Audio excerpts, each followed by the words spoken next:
অনেকের পছন্দ হয় নাই, অনেকের পছন্দ হয় নাই, কারণ নির্বাচন হলেই তাদের বিপদ। এবং নারাজ হয়ে গতকালকে একটা বৈঠকে হাজির হয় নাই। অভিনন্দন করছেন তারেক রহমান সাহেবকে একটা ধন্যবাদ দেন জোরে হাততালি দিয়ে। সেই সঙ্গে ইউনূস সাহেবকেও একটা হাততালি দিয়ে ধন্যবাদ দেন। অনেকের পছন্দ হয় নাই, অনেকের পছন্দ হয় নাই, কারণ নির্বাচন হলেই তাদের বিপদ।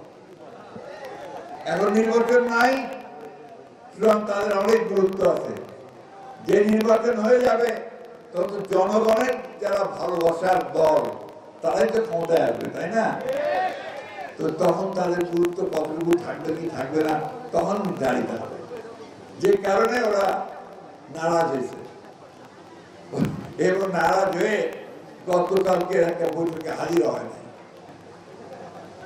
বন্ধুগণ, আমরা আমাদের দলের প্রতিষ্ঠাতা শহীদ প্রেসিডেন্ট জিয়াউর রহমান, তার কাছে একটা জিনিসই শিখেছি, সেটা হচ্ছে ব্যক্তির চেয়ে দল বড় আর দলের চেয়ে দেশ বড়। আমাদের নেত্রী দেশনেত্রী বেগম খালেদা জিয়া আমাদেরকে ওই একই শিক্ষা দিয়েছেন।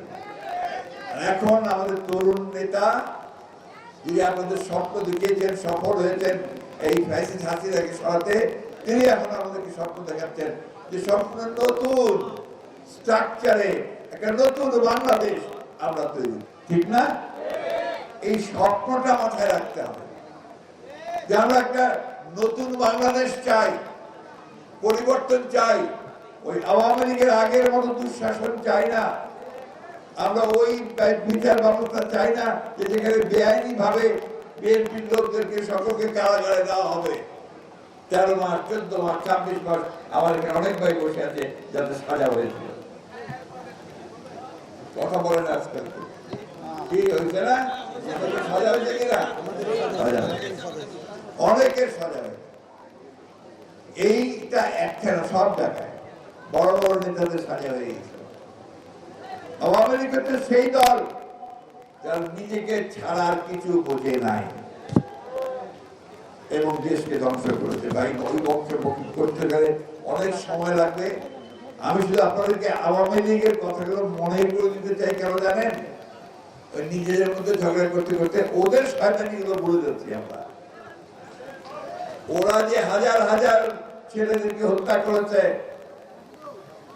প্রকাশ্যে গুলি করে হত্যা করেছে, গুম করেছে, লুট করেছে, বাড়ি দখল করেছে, দোকান দখল করেছে, ওই কথাগুলো আমরা ভুলে যাচ্ছি। ওইটা মনে করে দেওয়ার জন্য আমি বারবার ওই কথা বলি। বন্ধুগণ, আমরা রাজনীতি করি, রাজনৈতিক দল। আমাদের কাজ কি? জনগণের কাজ করা।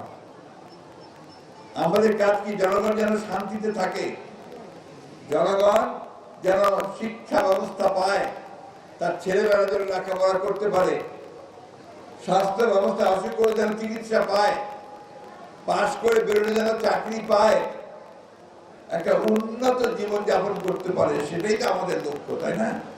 সেজন্যই আমরা কাজ করছি। আজকে সেইটা করার জন্যই আমাদের চেয়ারম্যান 31 দফা দিয়েছেন।